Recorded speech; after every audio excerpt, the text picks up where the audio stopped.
The real estate market here in the GTA has done something that we haven't seen in almost 30 years. Prices are down, sales are crashing, but in the middle of all this, one number quietly flipped, and it might change everything. Now stay with me because this might be the most important update of the year. Hello everyone, welcome back to the channel. My name is Dilyar Murad. I'm a real estate broker here in the Greater Toronto area.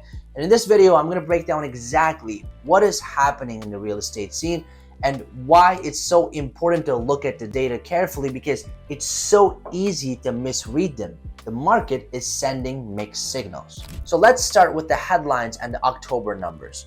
The average price of a home in the GTA is down $80,000 compared to the same time last year. That's about a 7.2% drop if you want to be precise. Now, you got to keep in mind, when I say GTA, I'm looking at every single asset class across the Greater Toronto area. So we're talking about City of Toronto, Peel region, Halton region, York region, and Durham region in every single asset class, from like condo apartments to townhouses to detached homes. The average price of a home in October was $1,054,000, which is down, like I said, about $80,000 from the same time last year, and is taking 50 days to sell a property. Now, condos on average are selling longer, and freehold properties on average are selling a lot quicker, but still 50 days is the average. Now, if I were to describe this market in the simplest way possible, buyers feel like they have the upper hand, which they do. Sellers feel like they missed a peak, and the whole market is just very tense because no one knows what's going to happen. Now let's take a look at the home sales for the month of October. We've had about 6,100 homes sold in the month of October, which is slow, relatively speaking, for a fall market. But for this year, October was one of the busiest months in terms of number of homes sold. Now here's the kicker.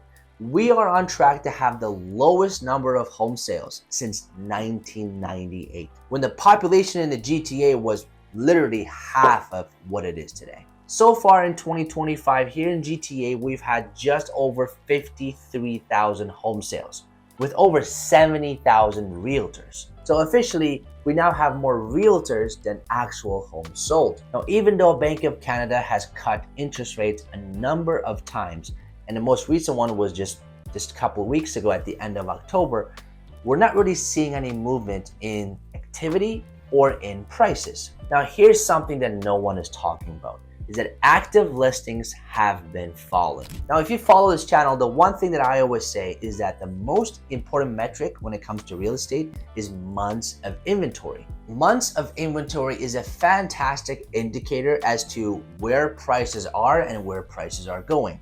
And this past summer, we've had record number of listings. The number of listings were so high to a point it was really concerning that everyone thought if this continues to happen, or if new listings continue to come to the market, then prices will actually free fall. Well, that didn't happen because months of inventory have been coming down since August because active listings have been coming down. And this is not because homes are selling left, right, and center.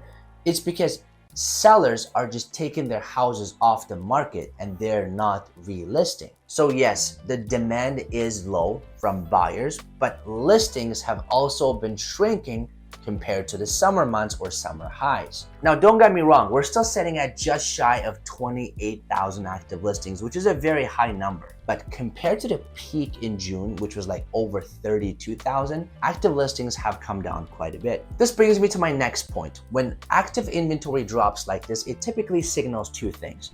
Number one is that buyers are quietly coming back to the market, not aggressively, but it's maybe because of a combination of interest rate cuts or multiple interest rate cuts, or just that people have been waiting on the sidelines. Number two is that sellers are reducing pressure on the market by pulling their listings. And I've said this before and I'll say it again. If you're a seller and you're not serious about selling your home, you shouldn't just list your home just to see what will happen. This is not the market to do that because that will actually just add to an already high inventory of homes. And in the future, it will negatively impact your home value. So the free fall in prices that people were expecting, I don't think that's gonna happen if inventory continues to drop. Now, I'm not saying prices will go to the moon by any means, I'm just saying that this might be an early sign of prices actually stabilizing. And the next, we're gonna talk about the Durham region. And I feel like we have been hurt more here in Durham for various reasons. Number one is that a lot of companies now are asking their employees to return to the office. So there's now less demand to move to the 905, there's move to the suburbs, and people are just staying in the city and renting. So year over year, Durham region seen a 20% drop in number of home sales, but prices are down only 4%. So yes, homes are cheaper, interest rates are cheaper, but buyers are very cautious because they're trying to time the market. Buyers know that this is a much better time to buy than a year or two ago, but they think that in the future or in the next few months, prices could drop more. So they're just waiting it out. But here's the truth. You only know the bottom of the market after it passes, the same way you know about the peak of the market. And speaking of the peak, I want to show you guys a graph here that I put together that kind of looks at median home prices of detached homes in the Durham region, right? Now for Durham region, February home prices of this year was the peak of 2025, right? If you're looking at 2025, the last 10 to almost 11 months, highest home prices happen in February. So I went ahead and compared the median home prices for detached homes in the Durham region, right? I want to compare February to October. Median price of a detached home in February in Pickering was $1,135,000. Compare that to now, it's $1,057,000, which represents an average of $78,000 drop or 6.9%. In Ajax, prices are down 9.1% or $96,000. In Whitby, prices are down 13.4% or $150,000. And in Oshawa, prices are down 10% or an average of $85,000. And in Clanton, prices are down 11.5% or $105,000. Now, this is a median price of a detached home in February versus October. So over the course of 8 months, homes have lost as much as $80,000 to as high as $150,000 here in Durham region. And on top of that, interest rates have come down twice since, right? We've seen 2 rate cuts, one in September and one in October. So you should be able to get a better fixed rates. A lot of my clients recently have been getting 4% or actually below 4% in the high 3% right now. And those rates are looking pretty good. They're almost like the early 2018 interest rates. So what this means for you. Now, if you're a buyer, this is the most negotiable market we've seen in years. You have leverage, you have time, so don't let anyone tell you that this is the bottom of the market because no one knows.